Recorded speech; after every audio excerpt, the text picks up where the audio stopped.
If the Metro North Committee could come to order, please. Justin, I think we have a safety announcement that you must make. Yes, ma'am. Good morning. The following are procedures to follow in the event of an emergency. If an alarm sounds, wait for the public address announcement and follow instructions. If told to go to another floor or to evacuate the building, leave all unessential items behind and use stairwell A just across the main hallway or stairwell E down in the hall past the elevator lobby. Notify emergency personnel if you need assistance, and AEDs are located in the main hall just past the elevators. That is all. Thank you. Mr. Gens, do we have public speakers? Yes, we have 3 speakers signed up. We ask them to please adhere to the 2-minute time limit. The first speaker is Orrin Getz, followed by Murray Bowden.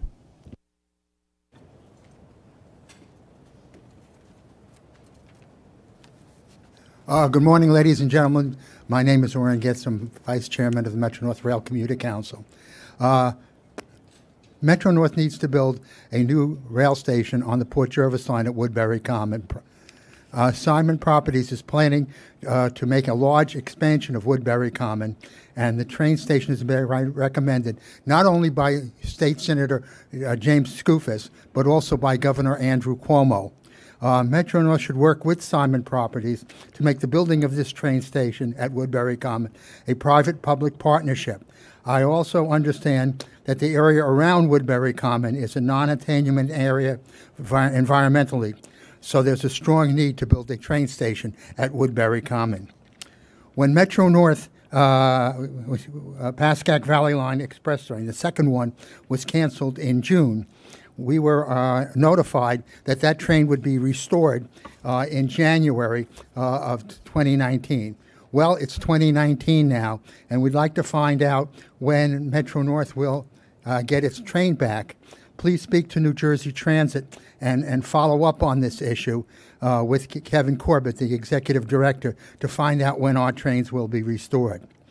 Last Wednesday, I spoke at the New Jersey Transit Board meeting about the repeated cancellations of our Lone Express train 1606. Well, New Jersey Transit told me that that train was only canceled once this month, and it looks like it is running better because today I rode this train with Commissioner Glucksman, and it ran right on time, and there has not been any other cancellations of this train this month. So thank you. Thank you. Our next speaker is Murray Bowden, followed by Jason Pinheiro.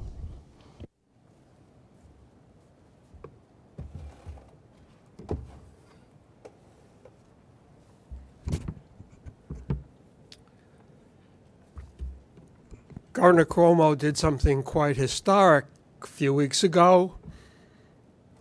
He said the L train tunnel didn't have to close for 15 months. He said, what's the latest technology and how can we do it today? And they did. They brought in people. Susan, if I might interrupt you, I watched your comments at the special meeting. I found them very interesting. One of the things you said, we buy rail cars for the next 40 years. That's what you said. It's on a tape.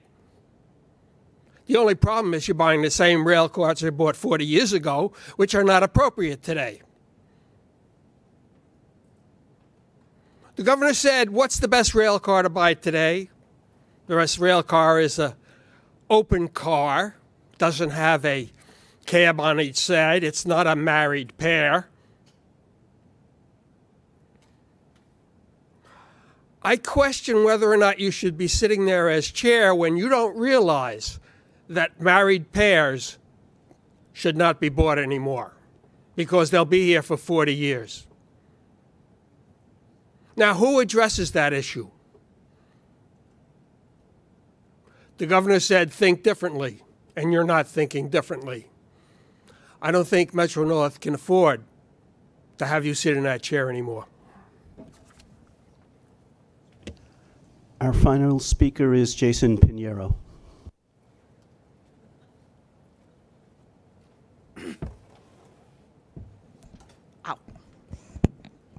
Good morning, Metro North Committee. Good morning, Kathy. Good morning, Susan, Pat, Norman, Neil, and Randy.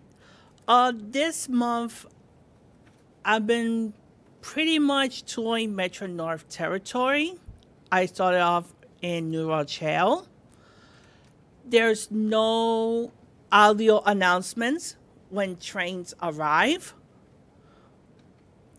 Of course, we don't have sounds like Sunrail has in Orlando, what alerts people when trains arrive. And then after being in New Rochelle, I proceeded to go to Yonkers. I saw a person sleeping in the waiting area.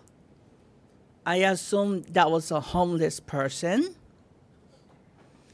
No MTA police present in neither station that day that I toured both stations. It is time, Cassie, that we should have more amenities, have our system biker-friendly. It is time to have Metro North wheelchair-friendly. And it is time already to have Wi-Fi aboard trains like Sunrail has, and enforce nothing than less than fare payment. If the person doesn't have the fare, that person should be, let's say, kicked off of the train by a conductor by following the fare payment procedures. So let's see that a reality, shall we? That concludes the public speakers. Thank you, Mr. Gans. Mr. Getz's comments remind me that I'd like to congratulate the staff and management of Metro North for managing to keep our trains running on time and relatively without incident through about the coldest snap that I've seen in a very long time. I know it was hard on everybody, and I appreciate the work. And the same goes for New Jersey Transit, who also managed to keep the west of Hudson on target. Thank you. May I have a motion to approve the minutes? All in favor?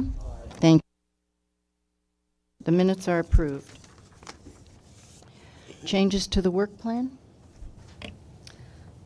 The 2019, is this on? Can you Yeah, hear it me? is. Okay. The 2019 work plan has been prepared for the Metro North Committee's final review and approval. It's based upon reports that both railroads provided last year. As reflected in the proposed work plan that we presented to the committee back in December, we made one addition, which were progress reports on our way ahead strategic plan in May and in November. I move to accept the work plan as it's presented. Is there a second? Second. Those in favor? Thank you. We have approved the work plan. May we have an agency report? Sure. I'm pleased to start this first committee meeting of the new year by recognizing 9 colleagues who seamlessly worked together to save an unresponsive customer on board a train on December 20th. The 517 train from Grand Central bound for Wassaic was moments away from closing its doors when a customer cried for help because a fellow passenger was lying prone on the train floor. It looked like he had stopped breathing and he was turning blue. This Good Samaritan called out to General Foreman Jason Tiller, who was on the train platform. Without hesitating, Mr. Tiller placed a radio call to the MTA Police Department and the Metro North Fire Brigade, and Assistant Conductor John Hagan cleared a path so that the first responders could get to the customer in distress. Within moments of receiving Mr. Tiller's call, Lawrence Jacobs, Grand Central Terminal Fire Brigade Assistant Chief, Custodian Sohail Peter, a Grand Central Terminal Fire Brigade volunteer, and MTA police officers were on the scene. They took the reins from another Good Samaritan who was an off-duty EMT who happened to be on board the train, and he was performing manual CPR on the customer. Lawrence and Sohail moved the man from the aisle into an open space in the car so that they could adequately give him the care that he needed, and they immediately administered 2 shocks to his chest with a defibrillator. As they worked to save the man, MTA police officers raced out to Lexington Avenue to wave down an ambulance. EMS transported him to the nearest hospital. He's since been released and has made a full recovery. While these first responders worked to revive the customer, Metro-North train crews had to make sure that hundreds of customers on board the rush hour train arrived safely to their destination with as little disruption to service as possible. Trainmaster Robert Fitzgerald, conductor Yvonne Hyatt, Trainmaster Scott Zucker, PA operator Delra Danglebin, and Trainmaster Joseph Marciano worked in concert to facilitate clearing the train for this medical emergency, efficiently getting customers back on the move and onto a different train. Based on this incident and this great teamwork, customers and visitors to Grand Central can feel assured that in the event of an emergency, all of our Metro-North employees and our PD employees stand ready to assist at a moment's notice. It underscores the compassion, skill, and professionalism of our employees and the PD officers, and it demonstrates how we all work together here at Metro-North to ensure customer safety and reliable service. I'm proud to recognize Jason, John, Rob, Scott, Yvonne, Delra, Joseph, Sohail, and Lawrence. I thank these employees for their extraordinary efforts and teamwork, and I ask them to come up to receive a plaque in recognition of their efforts, and to join me, Chief Monahan, and Susan Metzger to join with a picture with these employees. So thank you.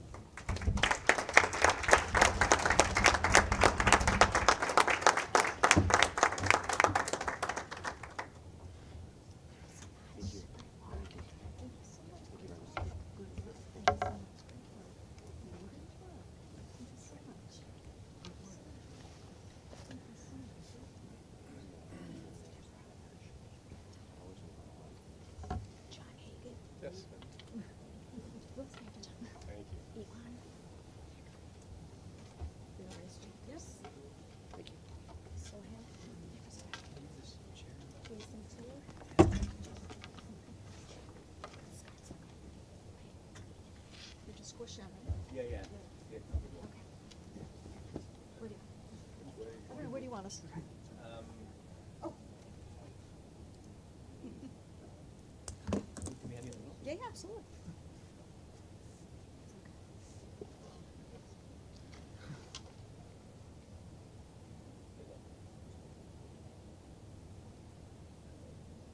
One, two, three. Hang on. One, two, three. One more. One, two, three. That's great. Perfect. Thank you. Thank you, everybody.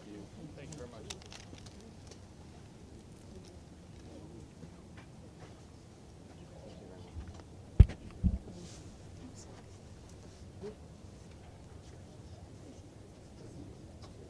Oh, that's my chair. Okay, I was like, my chair, all of a sudden went missing.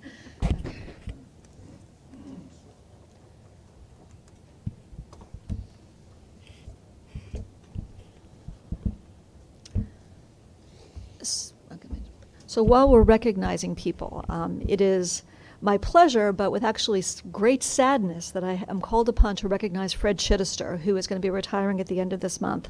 Sadness because Fred is the beating heart of this railroad, and the railroad will not be the same without him.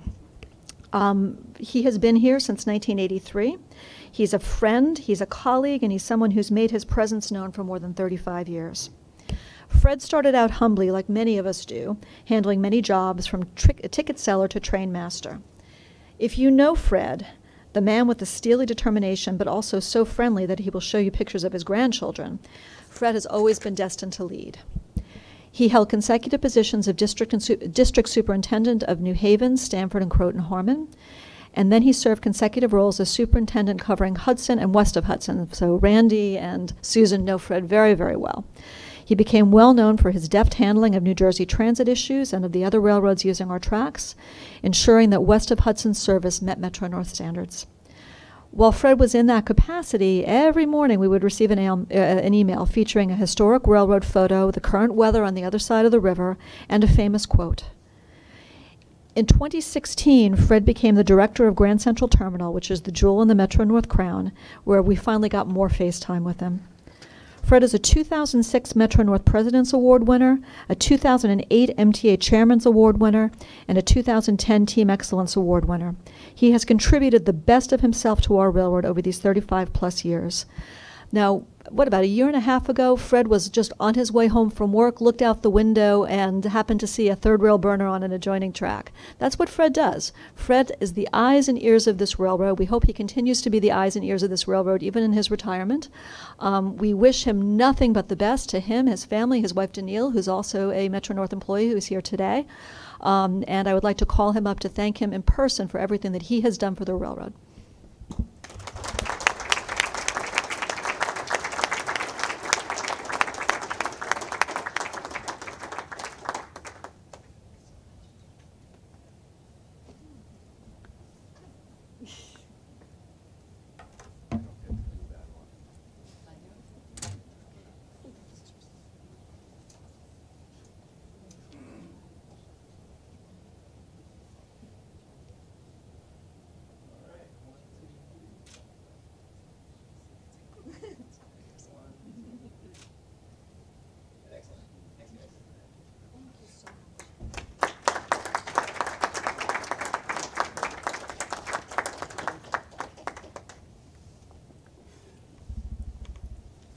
I want to add that Freddie knows more railroad trivia than anybody in the world. And whenever I'm curious about a track somewhere or something that I've heard, Freddie always has an answer.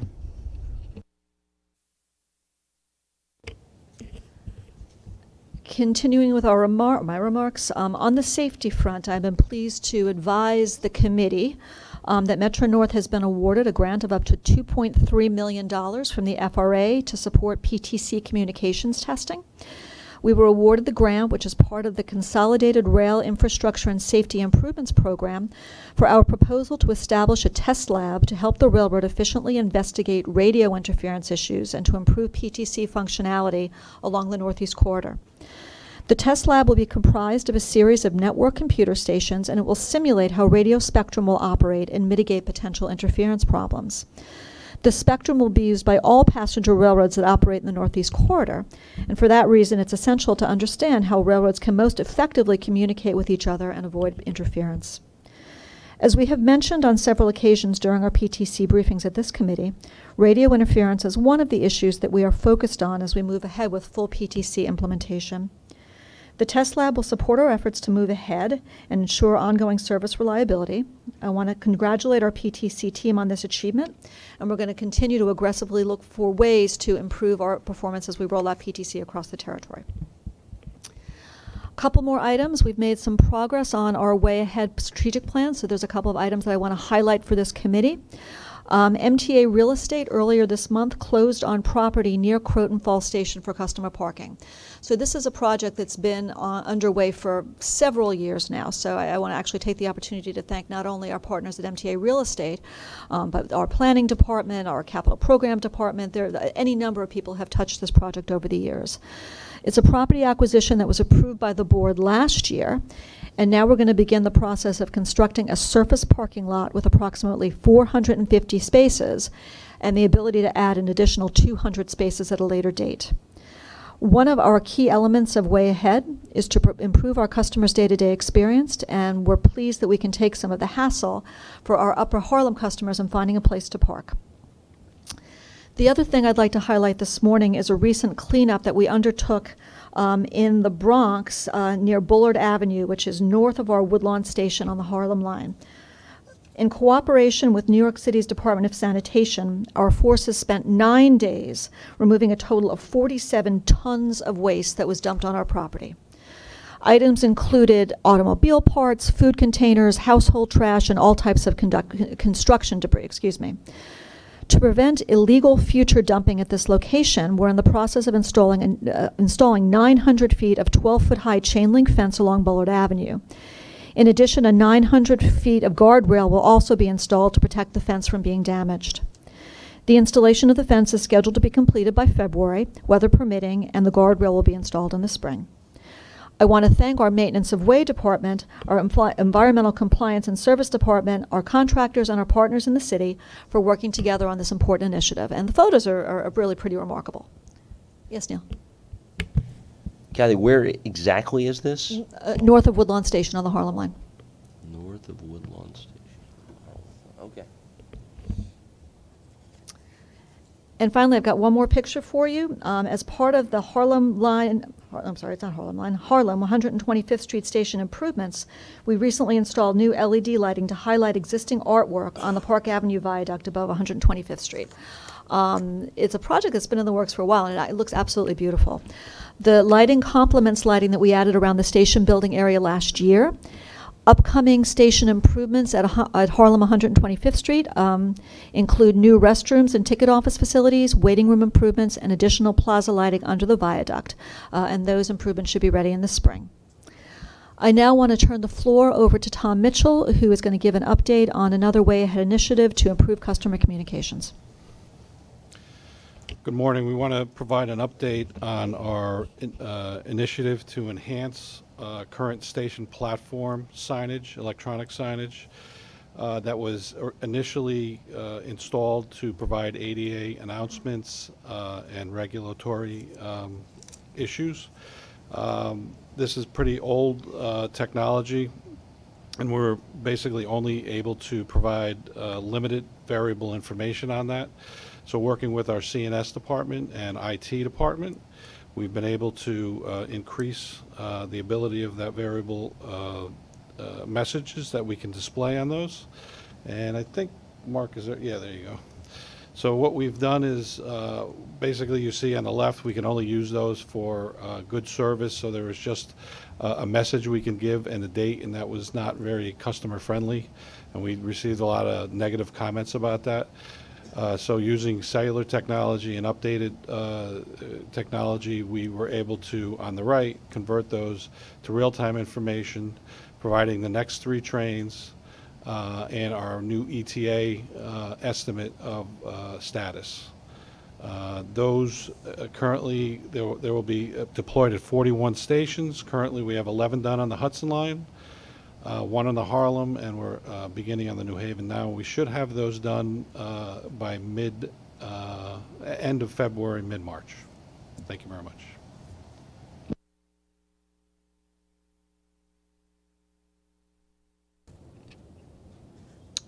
In which case, we'll move on to the safety report. The safety report can be found on page 22. Customer injuries continue to trend less than 1 injury per million customers, and employee lost time injuries trended better than the previous 12 months and are down 15%. Our community outreach program TRACS reached over 3,500 individuals in November, bringing the total for the year through November to nearly 100,000. And this Thursday at the Safety Committee, I will be providing details on various safety initiatives that we rolled out to reduce both employee and customer injuries, as well as some trespasser mitigation strategies that we've been implementing. This concludes the report. I'm happy to answer any questions. Questions? Hearing none, Chief Moynihan. Good morning. System-wide for the month of December, major felonies decreased in Metro North system-wide by 46%, 13 versus 24 crimes. Metro North experienced in December a decrease of 42% in felony crime, 7 versus 12. For the 2018 year, Metro North saw a decrease of 9%, 131 versus 144. Now, for the system-wide year-end report, there were 237 felony crimes compared to 271 in 2017, a decrease of 13%. This decrease in crime is significant. In 2018, like 2017, the 3 railways policed by the MTA PD saw the lowest amount of crime in the 20-year history of the MTA PD. The crime of robbery, traditionally the bellwether of violent crime, was reduced by 41% last year. These positive crime trends are not by chance. Enforcement by way of arrests increased by 303 arrests. Summonses increased by 2,595 summonses. And this is an indication of the active involvement and efforts put forth by your MTA PD officers. And for this effort, I thank each officer, our customers for their active participation in See Something, Say Something, our federal, state, and local law enforcement partners, and of course, this committee for all of your support. For the December hate crime report, hate crimes were down in December 1 to 5. Hate crimes for the year were down by 2 incidents, 27 to 29. And that concludes my report. Thank you. Yes, Mr. Mordlin. Chief, I again congratulate you and your colleagues for a job well done. But the statistics continue to be daunting. In 2018, as in 2017, anti-Semitic hate crimes dominated the scene. Close behind them, although behind them, were anti-black hate crimes. This has to stop. There's no excuse for it. There's no apology that can ever be offered for it. And it seems to me that these folk who commit these crimes ought to be sent away for a long, long time. But they have an example. When the Speaker of the Congress of the United States appoints an out-and-out anti-Semite to the House Foreign Affairs Committee, what on earth can you expect others to do? And when the President of the United States does what he has been doing, what do you expect others to do? That's not a way to conduct a democracy. It's just wrong. And we rely on you and your colleagues, as well as the subway riders, the train riders, the bus riders, and the like, to keep these miserable creatures under control. And I ask you to continue those efforts that you have made, together with your colleagues, to do what you can to keep these mamzerim under control, and I thank you. Chief, I too thank you for the decreases that you've managed to achieve, and I'm sure you will continue the hard work that your men have put into it, your men and women. Thank you. We do have an action item today. Kathy, would you explain it, please? The staff summary in your book outlines the continuation of our agreement with the City of Newburgh on the reimbursement for the lease of parking and dock facilities in support of the Newburgh Beacon Ferry service. This lease will be in effect through June 30th of 2019, while during this time, the City and Metro North will discuss issues of mutual concern to the City, the property owner, and the railroad. Discussions will include options for alternate parking locations should that become necessary. The Newburgh City Council approved the additional lease extension with the new owner of the ferry dock and parking lot property through June 30th of 2019, and it provides for no increase in rental payments from the lease that expired on December 31st. Metro North has finalized an agreement with the city for reimbursement of the ferry dock and parking lease and is now submitting this staff summary to the committee and board for approval. The New York State Department of Transportation has committed to provide CMAQ funds, which may be used as reimbursement for the assistance payments made by Metro North to the city to fund the lease agreement. That's a description of the action item. Do you have any questions about the action item? The CMAQ funds are designed to help us reach our air quality attainment areas. So it's a piece of an overall program to improve our air quality, and it's actually a service that the riders very much enjoy. So I always hate that it goes to the wire in our negotiations, but thank you for getting this done. Yes. Is there a real threat to the loss of this service?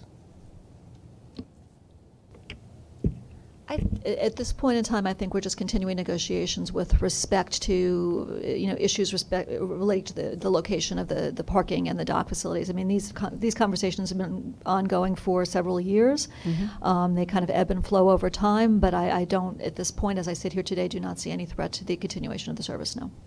Thank you. I move this action item. Is there a second? Those in favor? Aye. Thank you. We have a number of information items. Would you like to begin them, please? Sure. For a couple months now, we've been talking about our desire to bring to the committee's attention and walk the committee through the interplay between our aggressive infrastructure program and how that program affects service delivery. So I would say this is the principal action item today. It's actually somewhat related to the second action item, information item, which is Glenn's quarterly track report. But we'll lead with this one, and happy to answer any questions as we go.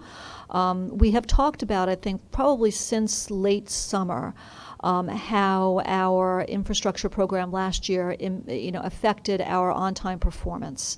I was wondering who's advancing the slides. Mike is advancing the slides. Okay.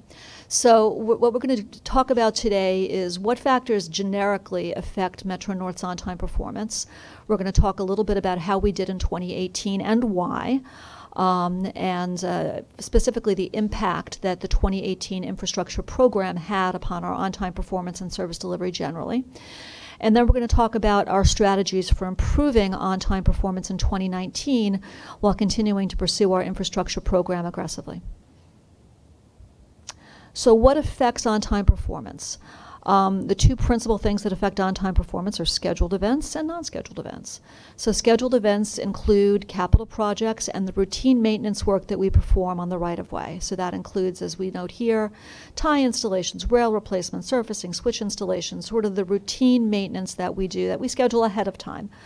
Non-scheduled events fall into several different categories. I mean, most notably, as we sit here today on Tuesday after ice storm, snowstorm, and wind event, weather obviously has a huge effect in terms of our OTP.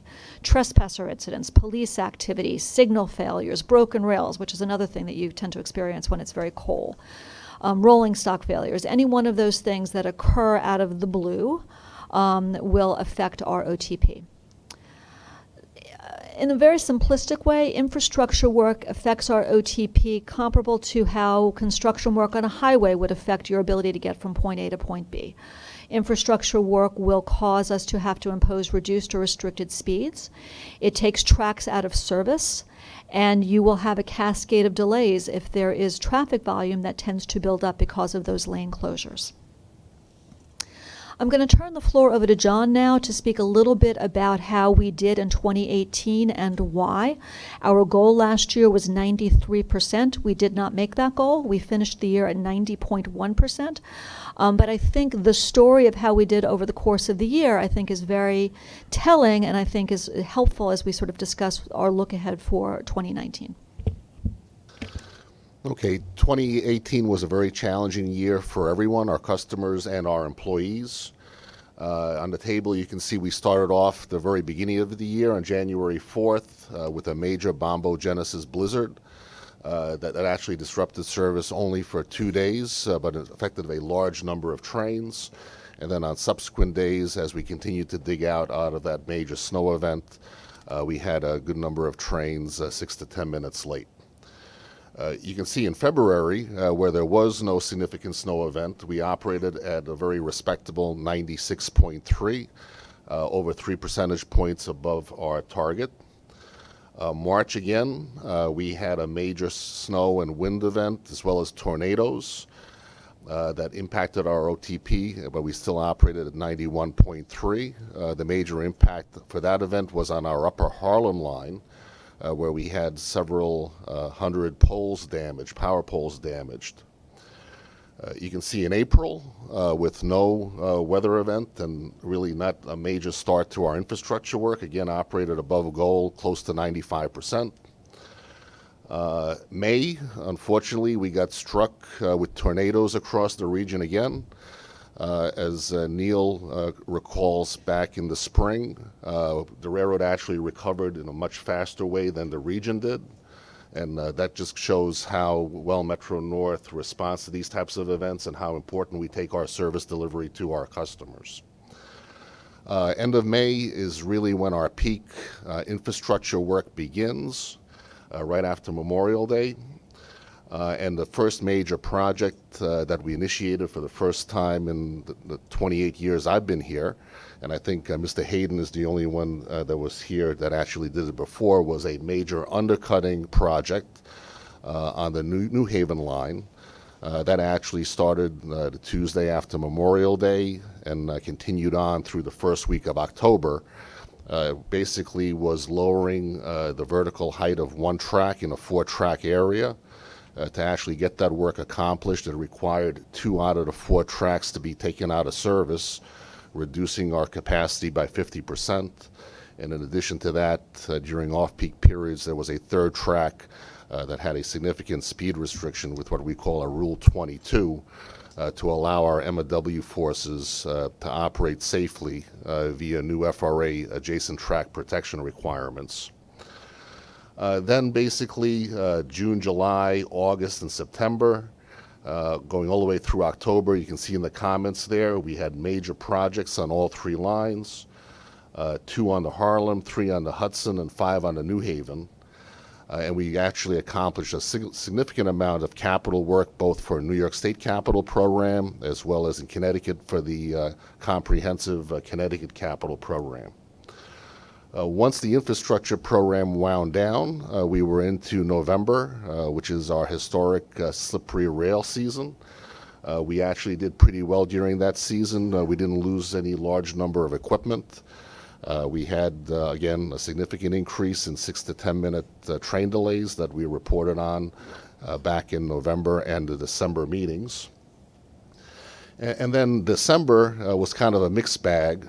For the first week of December, we were still winding down some of our infrastructure projects.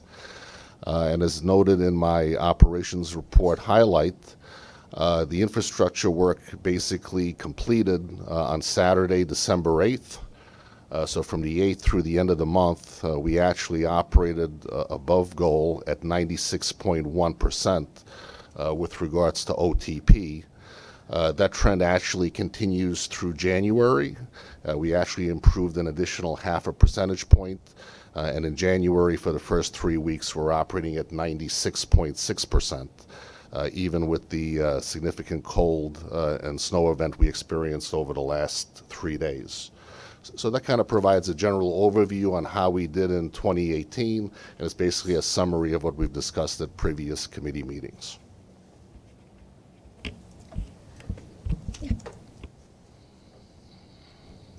Neil. Thank you, Sue. John, I was going to hold this to the monthly operations question, but I think it's important to ask now. We talk about averages a lot, and I'm having a hard time when I see these stats to understand how they're calculated. And let me add one more sentence to clarify. In retail and consumer work, in hospitality work, they talk about moments of truth. You know, when you go to the hotel and you check in, and how that receptionist or person there receives you. That's the moment of truth. You could have a great stay otherwise, but if that moment there is not good, you're going to be upset and you're going to say you didn't have a great trip. That 1 5-minute interaction. We have moments of truth. Our moments of truth are AM peak, and some could debate whether PM peak is equally valuable. That's a little spread out, further spread out. AM peak is a much more narrow band. I would call that our moment of truth. And yet when I look at our stats and I see these numbers here, I'm trying to understand how you calculate the average, because when I see 90.1 or any 1 month, that's an average. Is it weighted by the number of trains? Is it tied to the time of day? Or is it literally a straight average of AM peak plus AM plus non-peak equals the average? How are you calculating the percentage? The way the OTP percentages are calculated are uniform across all railroads. You look at the number of trains that are scheduled to operate. If all of those trains operate and they operate within the 5:59, you have 100% OTP day. What you then do is you actually count the number of trains that have arrived late. In addition to that, the number of trains that were canceled, meaning they were never initiated, plus the number of trains that were terminated, meaning that they initiated but they couldn't complete the route. So basically, that's what the calculation is. It's scheduled minus late, minus canceled, minus terminated, again, divided by the schedule total.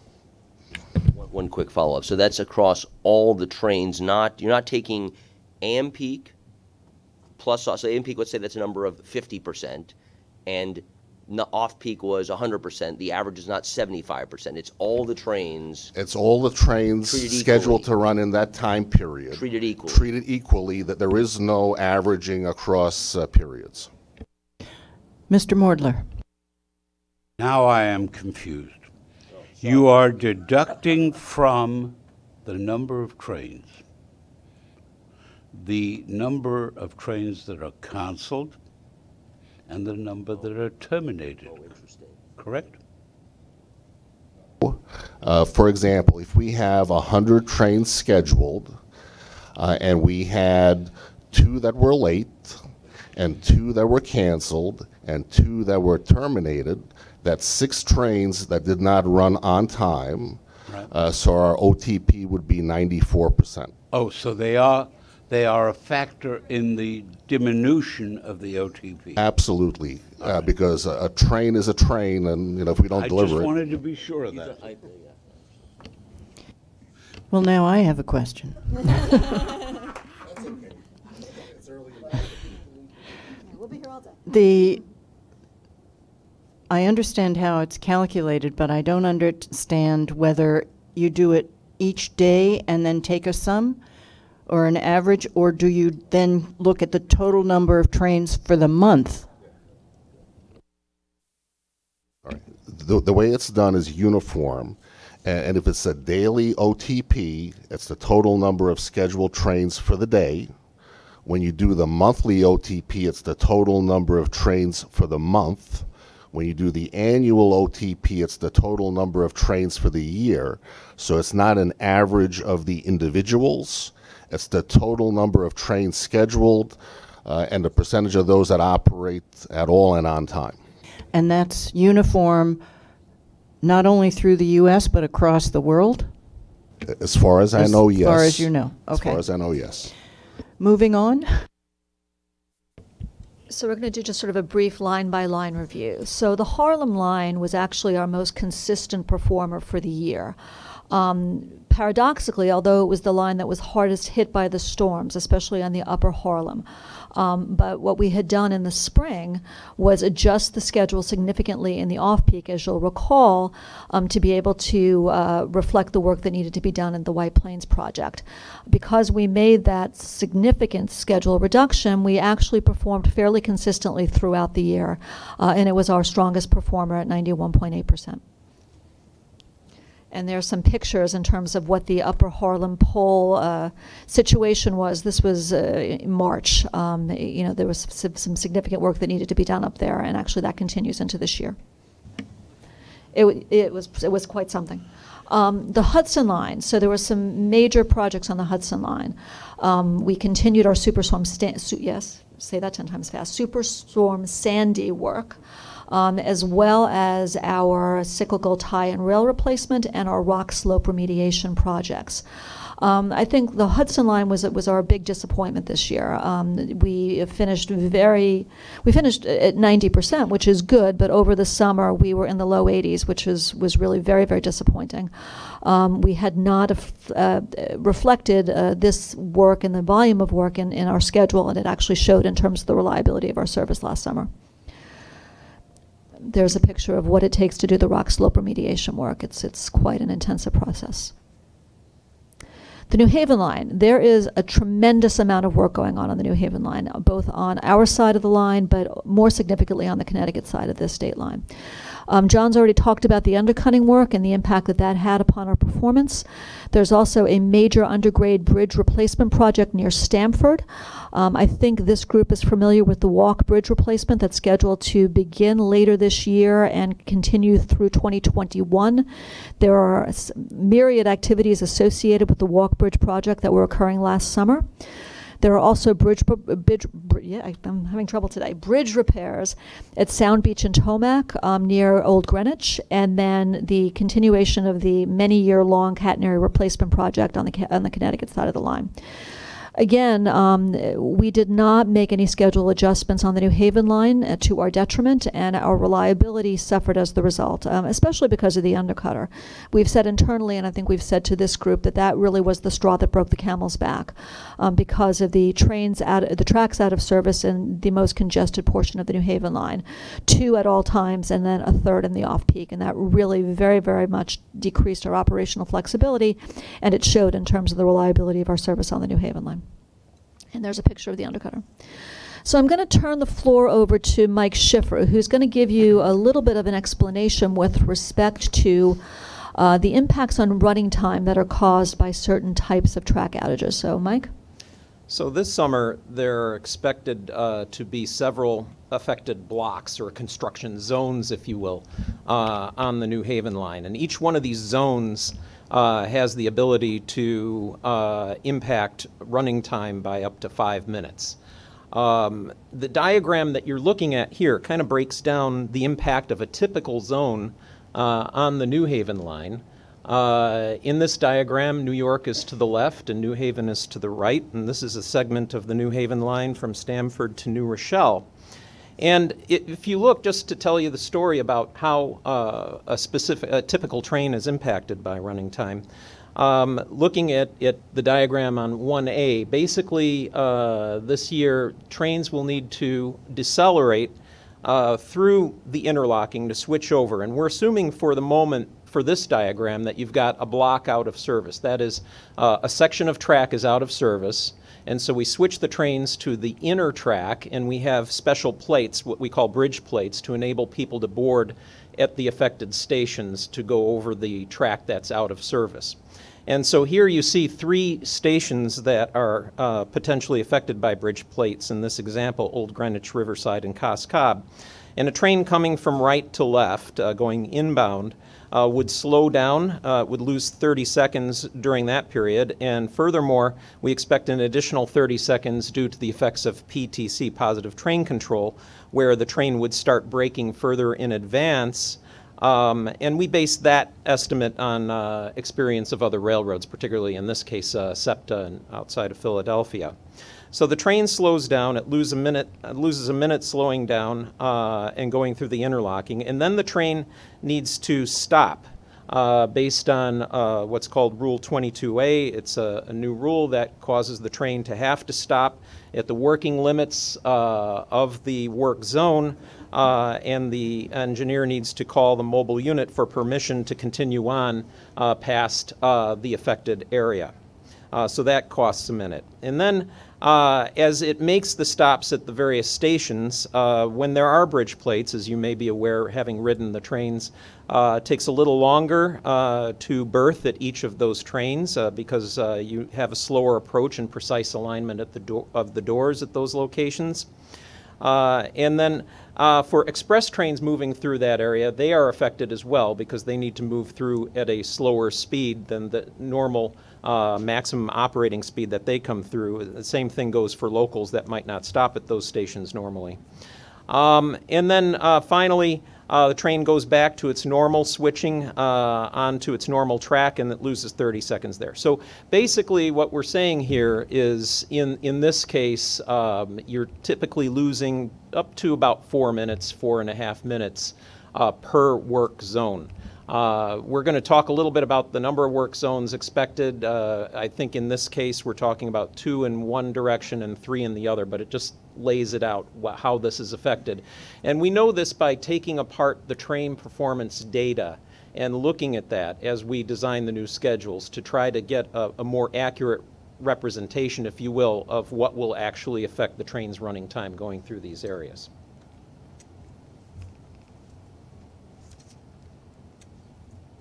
Mr. Mordler.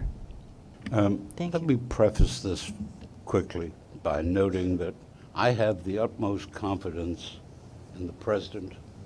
I think she's done a superb job under very difficult circumstances, and under no circumstances should what I say here or a few moments later be interpreted as a negative comment either as to her or as to her colleagues.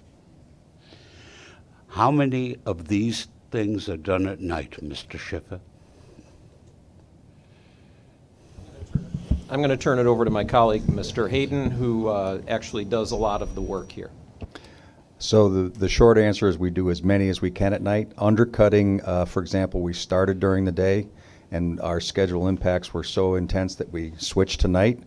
In this specific case, even though you lose the track, it's out during the night and day. So even if we work at night, the only benefit is Rule 22. We hesitate to use Rule 22s exclusively at night because of visibility of signs. And we work as much as we can on nights and weekends. I do have a contractual restriction to the number of Teamsters, who are my primary union in the track department, that I can work off shift. We're fully staffed for that. All right. What attempts have been made to negotiate a waiver of that restriction? We continually talk to them. We actually just signed the agreement with them, and we negotiated an extra chase gang for nights. One of the major tasks we do at night is we have a CWP, which is a work machine, which is incredibly useful. We can unload and load material, and that we were limited to X amount of people for that gang. Now we have a chase gang to support it, which can put up bridge plates, which can set up signs, which can move material. So we continually push to try and expand our night work. Mr. Hayden, with respect to the signs and their visibility, there are things called lamps, lights, and the like. They can light up signs, and it's cheaper than causing people to be delayed. With respect to the contract, I am obviously biased, representing various Teamster locals over the years, but I have never found them unreasonable. Expensive, yes. Unreasonable, no. I will say the following to you. And let me just first ask you a question. Would it be fair to say that of all of your work that you're going to go through today, less than 50% is done at night? I would say that's probably a good assumption. And so what I would ask of you, sir, is the following. I'd like you to come back to the board and tell us why 75% cannot be done. It's wrong. You need to stop doing this stuff. Let's think out of the damn box already. If we get it done at night, people aren't going to be delayed in the daytime. Buy a light. I'll give you my flashlight for the lights. But let's do it. Chuck, I think what would be helpful to your point, because I hear what you're saying and I understand the frustration with respect to how much work is going on during the day. I think it'll be helpful to actually outline the work that we're going to be doing in 2019 and how it's going to be accomplished, so you can get a sense as to what's being done at the day and what's being done at night. I have no question whatsoever that the work you're doing, A, is necessary, B, is done efficiently in terms of cost and people devoted. I have one question. Do the damn thing at night so that you, to the maximum extent possible. And if it costs you more money, I'll bet you every person on this table will go to the wall for you and get you that money. Understood. The one thing that I would say, because Glenn referenced it a little while ago, And if you need somebody to talk to the Teamsters, I will do it for you. Well, no, well, actually, you know, we've had a very strong partnership with the Teamsters, and they've been very good people. They're very good people, and they've been very innovative in terms of thinking outside the box with respect to how the work can be performed more efficiently and more safely. So, you know, if things go as we hope they go, we will have an agreement to bring to the board for approval in the next couple months, and we can have a fuller conversation in executive session with respect to those types of issues affecting work rules, performance, safety. Kathy, all I'm saying, and I've monopolized this too long, all I'm saying is I am going to continue to be a critic of this system, as I have been for 8 years now, because you're not working at night. Why do we not do something that alleviates a problem? Commissioner Myrtle, I just want to say you're 100% correct. I do want to acknowledge that on the New Haven line, we have a unique condition where on the New Haven, we do a significant amount of work at night. What Glenn was talking about is our MFW infrastructure work that we do during the day, but every single night on the New Haven, the state of Connecticut has 2 major blocks out of service doing catenary replacement. That project has been going on for 25 years now, and it's scheduled to come to an end by the end of 2019. And not to help my good friend here, but he's been trying to increase the amount of work along with our labor relations department that we can do on nights for the last 4 or 5 years since he's come back to Metro North. And the other challenge we have are the communities on the Hudson and Harlem lines that do not like lights, horns, and noise, in the evening hours, not just the Teamsters. There are less folk involved in the inconvenience that comes from noise and lights at night than there are in people who are delayed, businesses that are disrupted, and lives that are destroyed. My point is simply this: it's time. It really is. No, we do not disagree with you, Chuck. Could we move on, please? Moving right along. So lessons learned. Actually, this is sort of a good segue from what you were talking about, Chuck.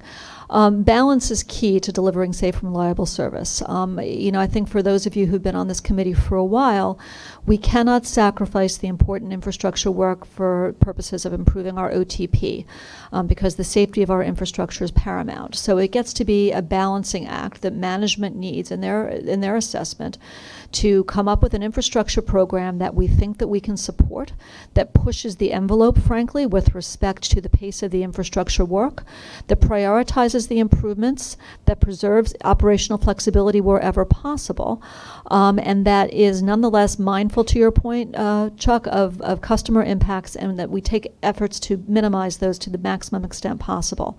For that reason, as part of the Way Ahead program, we've developed a program that we're calling Smart Track, where we're identifying locations where multiple state of good repair projects can be performed simultaneously, which will reduce the need to have to keep going back to the same locations over and over and over again. The other piece that I think is important, and I think our Harlem line performance last year is sort of the object lesson here, we need to develop schedules that account for the impact of work to allow for more reliable service. Now, we've talked about this, and this I know is an issue that Neil has sort of focused on, which is you want to know when you're going to get there. I mean, fast is good, but reliable is better. So we want to be able to promise our customers a reliable ride. We can get them a fast ride if we improve the infrastructure, but in the meantime, we want to get them a reliable ride, which is why we are doing more to adjust our schedules this coming year than we did in 2018. So I'm going to turn the floor. Can I make one more comment? Yeah, of course. One of the very, very few attributes of the aging process and of service on an entity for a long period of time is history. I've been down this road before. So Permit started with great on-time performance. Then he had a railway accident, and he was out the door, whether he was responsible or not. Then in comes the next, and he has great problems. He's going to give us safety. Wonderful man, I believe now the Commissioner of Transportation of the state of New Jersey, of Connecticut, and a superb president of this organization. And he's going to give us safety. And so don't worry about on-time performance. Someday you'll get it, but not right now. We're going to make it all safe. And so that goes on for a while, and then on-time performance comes, and he's out the door. Okay? Not of his own choice, but he was not feeling well. Great leader. So now, for a while, you had great on-time performance. And now it's not safety. We're going to do infrastructure.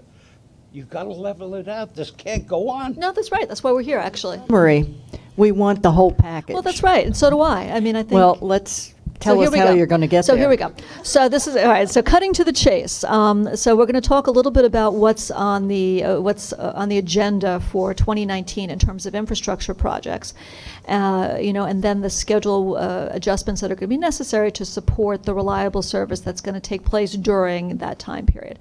Because to your point, Chuck, I think that we're looking to safety has got to be at the heart of everything that we do. We can't ever lose the focus on the safe and reliable transportation that we provide for our customers. And, I think that all of us have been around this issue long enough to understand that the integrity of the infrastructure is really key to being able to provide a safe ride. And that's why we are so focused on our infrastructure program, doing it right, doing it quickly, but doing it well.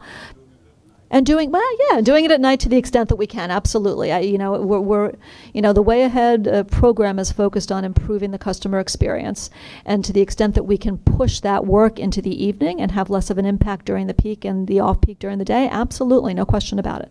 So Mr. Hayden is going to walk through the major projects for the upcoming year, and then we'll talk a little bit about how we're going to do all of this and still offer reliable service. Try running, Mr. Hayden. And I'll highlight when we're going to do this work. So on the Hudson Line, we're going to replace switches at CP 8, 11, 26, and 72. We start each job on a Friday night, and we work continuously until Monday morning. So it's day and night, because once we start, we don't stop. The rock slope remediation is another weekend job. We're working in two-track territory, and we do not do that work during the week because we have half our capacity. Superstorm Sandy is going to be between CP 19 and 25, and then completing that, they'll move south. That's a continuous outage, because when they start ripping up everything, they make the track unusable. So when they take a track out of service, it is out of service for typically months, 6 months or so. What we do is, in order to clear the way for that, we schedule other peripheral work so that we either do it ahead of time or after their outage, and we try not to obstruct an adjacent track in the block that they're working. We have 2 scheduled tie and rail replacements, 6 to 10 in the Bronx, which essentially Yankee Stadium to Spuyten Duyvil, and then Spuyten Duyvil up to Greystone. And again, these tie and rail replacements are scheduled because those are the places that we have the results of our track geometry cars, and we know we have issues that have to be dealt with. In the last 4 years, our track geometry defects have decreased by about 80% because we're targeting the work in the right spot. Duyvil work was done shortly after the accident some years ago. Why are we doing it again? That is between CP 10 and 11. We're working between 6 and 10. It's a different block. Do you think 5 and 12 ought to be done at the same time? I was not here at the accident. They, I believe, concentrated on that spot to get that 2-track section back. But in each case, we look at each block and do the work required in each block. We continually have to work. It's very similar to changing the oil in your car. You change it, 3,000 miles later, you got to change it again.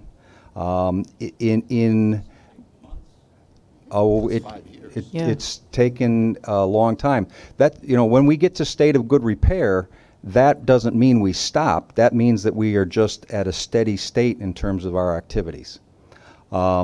That's our major Hudson Line projects for next year. On the Harlem, we're going to be doing, as Kathy said, our smart track on CP 106 to 112, Melrose to Woodlawn. We're taking out mud spots. We're putting in fiber for PTC and signals. We have, of course, the continuation of White Plains. We have 2 bridges up on the single track north of Brewster, which have to be replaced. And anytime you do anything on a single track, you're not running trains, so we'll be doing a lot of busing up there. And we have the power pole line, which we talked about. The New Haven, there's an awful lot going on. So we're going to have a smart track outage between the Bronx and Pelham.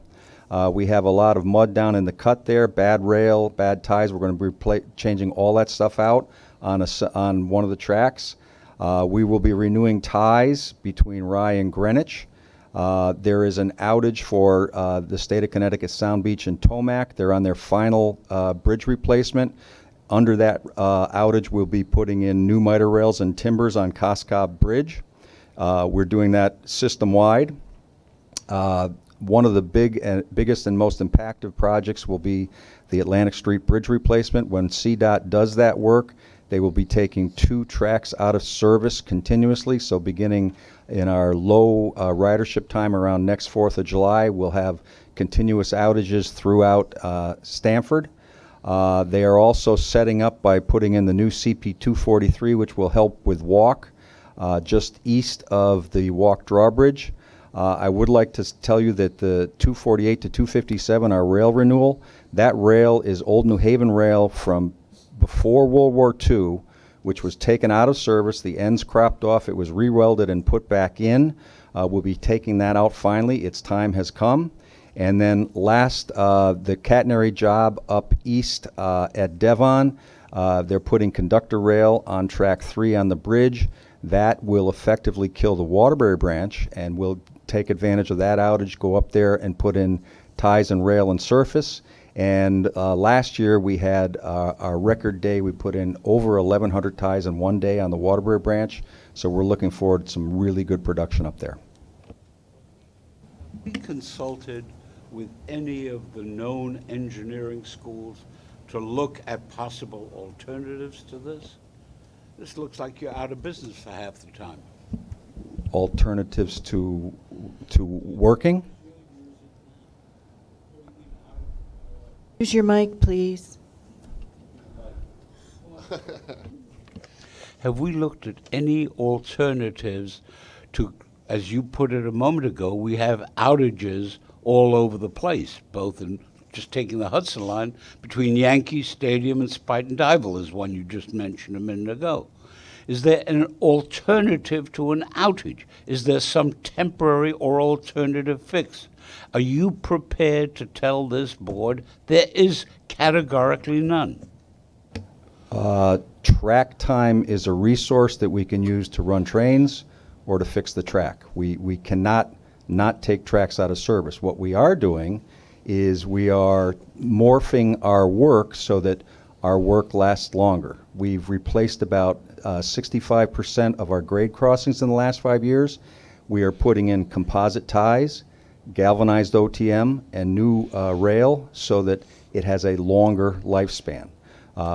We, as you all know, we put in a ton of concrete ties in the past, and that did not work well because of our drainage problems. So we are now upgrading our drainage systems.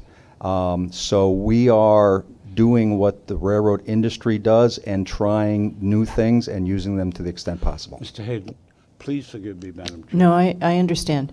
Would you frame out your question more clearly? And I don't think there's an answer, but it could be a request. Let me be very clear. I want to make up for the failure on my part to be as sharp and precise in my questioning 4 and 5 years ago with respect to another agency of the MTA. I thought I'd ask the question then. Have you examined carefully and to your personal satisfaction, which I respect, as to whether there is any alternative to the outage that deprives the people who ride the line of full and timely and reliable and safe service? To put it a different way so that it's clear, are there any outside eyes that look at the design that you've developed? Has there been any value engineering on this process? Thank you. Metro-North engaged the firm of TTCI shortly after the problems in 2013. They were on board for a long time and helped us to categorize and assess all of our issues. They helped us to rewrite our track standards books, and they helped us to prioritize the issues out there in terms of what we needed to do. As you spoke before, railroading is an old and traditional industry, and there are things that just have to be done. I believe we're doing them the most efficient way. We run trains basically 24 hours a day. The last one leaves the house around 2:30 in the morning. By the time it gets up to the end of the destination, we've got the inbounds. So there's really no slack period. I do know for a fact that in Europe there are scheduled times where they do not run trains, say from midnight to 5, and that's your designated maintenance time. We have not gone to that because in order to get there, there are service impacts. There are also labor relations impacts we would have to work through. I firmly would love to have dedicated pieces of time that my folks can do their job. And we work together all the time to find the least impactive methods for doing the required work. I hope that answers. We're running a little bit late, but just we are. I just want to look at this one too. Only one quick comment. We've been doing this level of work since 2014. So the level of work that we describe here has been done on an annual basis since 2014. And we've been able to deliver 93% OTP. And the concerns you raise is actually what led to this work not being done to the level it needed to be done prior to 2013. So I would say two things, because I know we're running late and I don't want to delay things any more than we have to. This thing is at your table, which I think bears looking at. Essentially, it's a chart for each of the lines that shows the occupancy on the tracks that is associated with the various projects.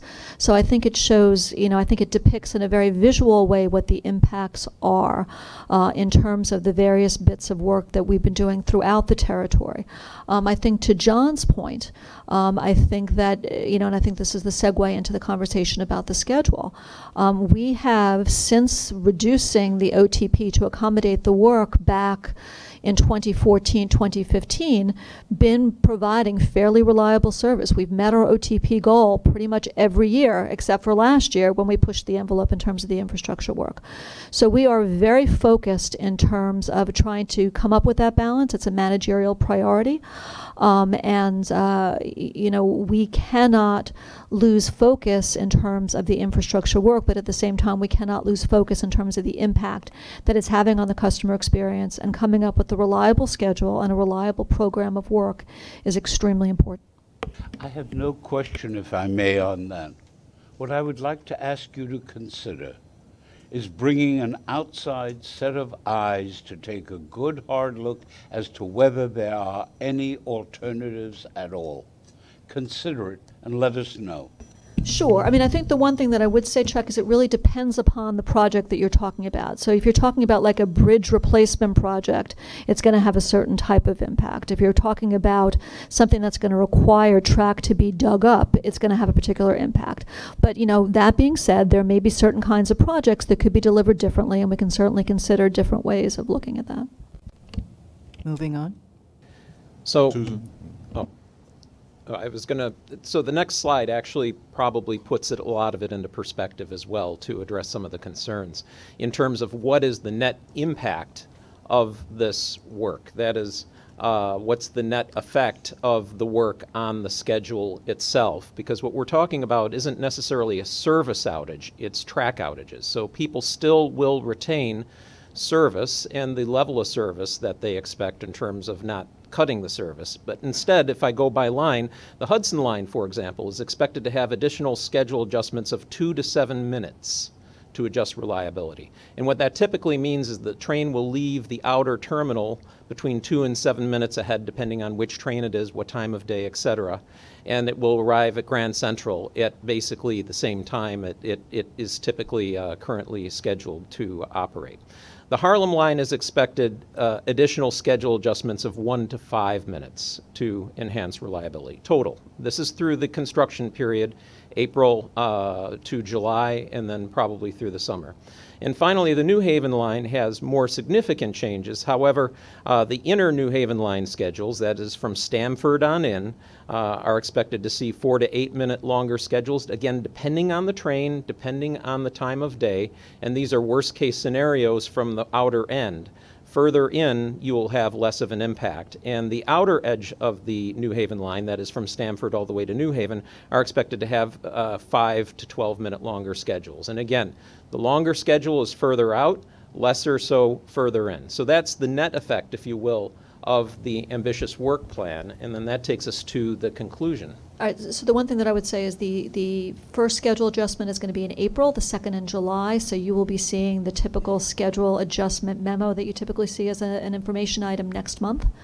The one thing it was kind of went into my head and went out of my head. I do want to reiterate that we have developed the Smart Track program. I think to your point, Chuck, a little while ago, we want to make sure that when we're in, we're efficient. And that we're doing as much as we can to minimize the need to go back to a particular area and do more work later. So we're very focused on identifying areas where we can really kind of get in there, do an all-out blitz, get as much work done as we can so that we don't have to go back. As Glenn has said on a number of occasions, at least to me, we've kind of knocked off the low-hanging fruit with respect to the infrastructure program now. And now we're focused on areas where it's going to be a little bit more, for lack of a better word, impactful in terms of getting the work done. But I think your idea of getting some sort of third-party validation with respect to how to perform that work is a good one in light of a lot of the conversations that have been going on around with the board. So we will take that on, we will take that to heart. But through our Way Ahead program and our Smart Track initiative specifically, we want to get the work done as efficiently as possible so that we can move on and get the infrastructure into a state of good repair. So conclusion, okay. So our program last year had a significant impact upon our OTP. We have been meeting internally as a management group ever since the summer on a regular basis to identify means to improve our performance while at the same time committing to our infrastructure program. Part of the end result of that are two schedule adjustments that will take place this year, one in April and one in July, to make sure that running times accommodate the extent of the infrastructure work. And we will, of course, be doing an extensive communication outreach to our customers so that they understand what's going on. And we'll use all of our typical and extraordinary methods to make sure that they understand the nature of the work and how it's affecting their trips.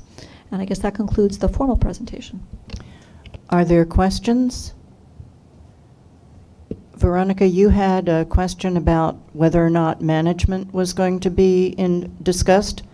And I'd like to say that there were several management techniques discussed throughout this conversation. Smart Track, Glenn's tie gangs are an example of managing manpower.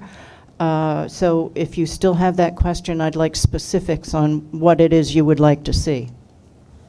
Thank you for bringing that up. I don't. I was just reminded when I was reading the minutes from last meeting that Commissioner Saul had asked for a little bit more detail. So thank you, Chair Metzger, for just bringing that up, and thank you, Kathy, for addressing it throughout. Additional questions? In that case, track program update? Yeah, I think you've heard enough about our track program, but if anybody has any specific questions, we're all ears. Neil, I think you've raised an issue. Yeah, thank you very much, Sue. So 4 comments, and I'm going to make a proposal.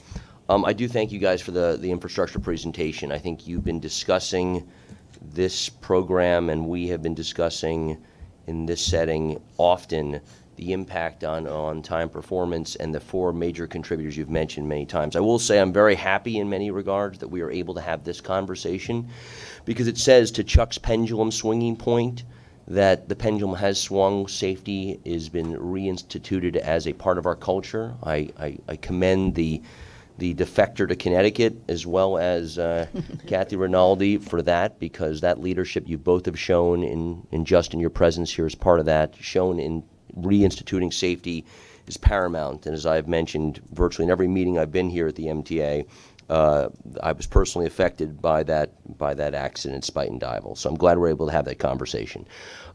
Kathy, you've mentioned many times that there are 4 major contributors to on-time performance. You basically said 2, but the 4 you always talk about are positive train control, weather, the locomotives, and finally, catch-up maintenance. I was actually surprised in this presentation the phrase catch-up was never used, but that's often the phrase you've used in this setting, that we are catching up on. Often you use phrases of years, decades, other time periods are general of, what's that? Okay, so 15 years, that's decade and a half, okay. Decade and a half of deferred maintenance. So instead of asking for a vague report, because I've asked Glenn and you many times around this topic, I'm going to make a specific request today. And I put that in writing because I think it makes it easier for all of us to react to something specific. I have shared with my fellow board members on this committee or committee members, and I'm just going to read it out loud for purposes of clarity, and I'll happily share copies if you wouldn't mind down there. So this sounds a little more formal than it is, but intentionally it is formal. So whereas Metro-North has reached on-time performance levels below acceptable levels on a frequent basis across the three east of Hudson lines to include 80% on-time performance on certain months, lines, and times of day. Whereas board members have inquired as to the contributors of the on-time performance, management stated that one of the contributors is catching up with scheduled rail maintenance has been deferred for many years, 15 years we could say. Whereas this contributor has been cited by the current Metro-North president and her predecessor throughout both tenures as proof of the catch-up, the board committee receives a quarterly list of track improvements that list a wide range of statistics, number of production ties, servicing welds. Whereas these statistics do not, in my opinion, provide a sense for how far the extraordinary track work has caught up with deferred maintenance needs, nor how much is still required to catch up. Whereas we do not yet have in place a rigorous process for communicating to riders or this board the specifics of the required maintenance and its impact on individual train schedules, notwithstanding the conversation we just had. And whereas we're starting to entertain the capital needs for the 2020 to 2024 plan, I'd like to suggest and ask my colleagues for a vote on the following resolution. One, that the President of Metro-North provide us a definition of what is the catch-up maintenance program and how it differs from typical maintenance. What are the itemized repairs that fall under catch-up, and over what time period since a repair has last been made is considered catch-up. So one is a definition. Two reports. Report number one, a firm deadline, month and year, as to when the catch-up program will end. I know you mentioned, John, you said we've been doing this since 2014. Generally, I'd like to know, this is requesting a firm deadline for when that catch-up will be done, putting Metro-North in a position where track work will operate at a more typical pace, a preventative, if you will, in order to achieve our set OTP targets, whether they remain at 93% or are adjusted. And this report will detail the amount and nature of the work required to do that. The second report we're asking for is an accelerated plan to complete this catch-up work, and I'm using a standard of 2 times faster than the stated firm deadline. And as by way of example, if the plan you suggest in the catch-up is January of 2020, we'd ask for one that says, what does it take to get it done by July 2019? For the purposes of then, we can then decide as a committee and or recommend to the full board as necessary an approach to either continue in the current catch-up program or accelerate it so our riders can return sooner to more predictable commutes. So, Sue, I'd like to move that to this committee for a vote, please. Is there a second? You're seconding? Okay. Those in favor? Aye. Fine. Do you have a... Yeah, just I guess a little bit of clarification in terms of the form that you would like this report to take. Would you like a presentation comparable to the one that we just gave, or a written report, or should we have a conversation as we get a little bit closer? Well, my sense is it would need to be both okay. Written and oral. But I think the most important piece, in my opinion, is, which is the leading of this, is a deadline, a date certain that states when it will be done. Because I think an unknown or interminable end to a program of catch-up is not a program anymore. It is a way of life. And I don't think any of us, including Glenn's team, want it to be a continued way of life of catching up. I get that. The one thing that we didn't say in the context of the presentation, but I do want to reiterate it because it's part of the overall story, is the extent to which we have historically increased service.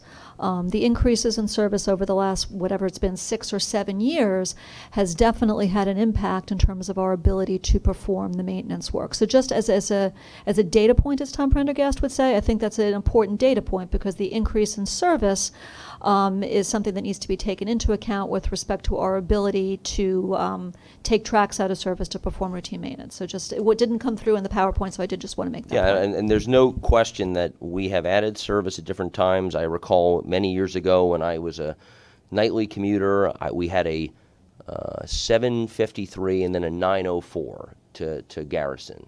And when you added the 8:29, it was a huge improvement in my life. So that was 9, 10 years ago. I can't remember exactly when. But this point is much more about we don't want open-ended catch-up. No, that is not acceptable anymore to keep saying we're just catching up to catch up. I understand. Thank you. And I also want to point out something else that the committee has been considering so that you're prepared for our discussions, which will come in the future. We are very interested in what you are including in the 5-year capital plan. And we have our own ideas as to what should be included. And I'm going to charge Neil with summarizing those because we have had enough discussions, and you can reach out to each of us to finalize our own thoughts so that we can present to you what we want to see at some point going forward, okay? Absolutely, yeah. Sue, may I add to that, if you wouldn't mind? You may. I'd like to make whether a motion's needed or a recommendation to adjust the work plan for the March meeting. Certainly for the March meeting, as this resolution states, I'd like to have on the work plan added the conversation of this date certain, so it's formally on the work plan for the March meeting, and then at your discretion, we can have the capital discussion either at February or March at your discretion. Let's pull it together before we decide when to discuss it. I also need to see the schedule going ahead. And would you make that addition to the work plan, please? Yeah, but we can, do we need a vote for that? Because we already approved, I think we probably do, because you approved the work plan earlier in the agenda, Right. so well, I guess. we can do it in the coming meeting. Yeah, I mean, I think it's just a question. Yeah, we can formalize what we call it, Okay. and we'll add it to the March work plan. In terms of the capital program, I would just remind the committee that the February meeting is a joint meeting. Right. So you may want to wait until March on that as well, or you may want to ask, to do it for Long Island too in February. I mean, it's really up to you, but just to remind you that the February meeting is a joint Well, meeting. Mitch and I will talk about it. There are other things, information items, which you have seen, including the track program that Glenn discusses and the PTC. Are there questions on those? PTC will be discussed more fully in the joint meeting where we can consider both Long Island Railroad and Metro North. Any questions there? In which case, we're moving on to procurements. We have one rather important procurement, and I would ask that Jano introduce it before I turn it over to David. Thank you, Madam Chair. It's no secret to this committee and to many people in the city that several years ago, the governor announced that we wanted to begin Metro North service direct into Penn Station, made possible because of East Side Access will, of course, open up some slots. And that was contingent on Amtrak agreeing to let us run on the Hellgate line. So work began. There were a lot of people who put a lot of time and effort on this committee and in the staff to bring that about. But we hit a roadblock in the form of difficulties negotiating the terms when that project could go forward with Amtrak. So although almost a year ago we had accomplished the procurement for the design services that would get us to the point where we will be able to do a design build contract for that project, we did not have Amtrak agreement. Well, in the last couple of weeks, we had the benefit of the governor's help in bringing us together with Amtrak and getting over the finish line. And so we do have an agreement in principle with Amtrak that allows us to bring before you today the design agreement, the design services contract for the design of the Metro North to Penn project, which some people call 4 Bronx Stations project. But we're very excited about that. It's been a long time coming, and I just want to acknowledge appreciation to the folks on this committee who have been, pushing for that project for some years now, and to our acting chair, Mr. Ferrer, who's been a passionate advocate of that, and of course to the leadership of the state government who got us, as I said, over the finish line. But with that introduction, Dave Cannon can present the item in the regular order, Madam Chair. I simply want to thank you for getting this accomplished. I know you and Freddie have spent a lot of time on it, and it's an important and good step. Thank you. Madam David. Chair, Oh, yes. Chuck. I'd like to add a name to that list of people who have made this possible. It was originally conceived of under Freddie Perez's leadership as borough president of the Bronx. It has been the consistent goal, night and day, of his successor, Ruben Diaz, and I think both of those folk deserve enormous credit. They've both worked long and hard for it. Freddie has done this night and day, and Ruben as well. The Bronx needs this, the Bronx wants it, and the governor deserves full credit for making it possible. It's a game changer. Absolutely. We've been working closely with the Borough President of the Bronx and the County Executive of Westchester and the entire delegation, congressional and state legislature as well, because people were so united in support. But thank you for the reminder. David? Good morning. The procurement item starts on page 80 of your committee book. The item requests approval to award a publicly advertised, competitively solicited personal service contract to HNTB New York Engineering and Architecture, PC, to provide general engineering consultant services for the Penn Station Access Project. The contract consists of a base contract for preliminary design and 4 options. Options 1 and 2 would provide services to support a design-build approach, and options 3 and 4 would provide services to support a design-bid-build approach. The decision if and when to exercise the options will be made based upon evaluation of the feasibility of the preferred design-build approach. MTACC received 3 technical proposals for this contract. A selection committee consisting of representatives from MTACC and Metro North evaluated the technical proposals. As this is a federally funded procurement, federal guidelines were adhered to, and the firm whose technical proposal was the highest rated was selected. H&TB was that firm. Upon opening and analyzing their cost proposal, negotiations were held. Upon conclusion of those negotiations, the parties agreed to a cost of $32.2 million for the base contract, $7.7 million for option 1, $15.5 million for option 2, $44.3 million for option 3, and $22.4 million for option 4. In addition, the contract contains an incentive for completing the preliminary design on time and a disincentive if the consultant doesn't complete the base services within 21 months of the notice to proceed. This procurement action is requesting approval to award the base contract and up to 2 options. The selection of which of the 2 options will be exercised will occur after the evaluation of the feasibility of the design-build approach. This item is submitted for your consideration and vote. There has been a motion. Is there a second? Those in favor? Are there any discussions? This will be moved to the full board. Thank you, Jano. Let's get it done. Amen. Okay. Your normal monthly reports are in your book, and management is here to answer any questions. Are there questions? Hearing none, is there a motion to adjourn? So moved. Second, thank you. Those in favor?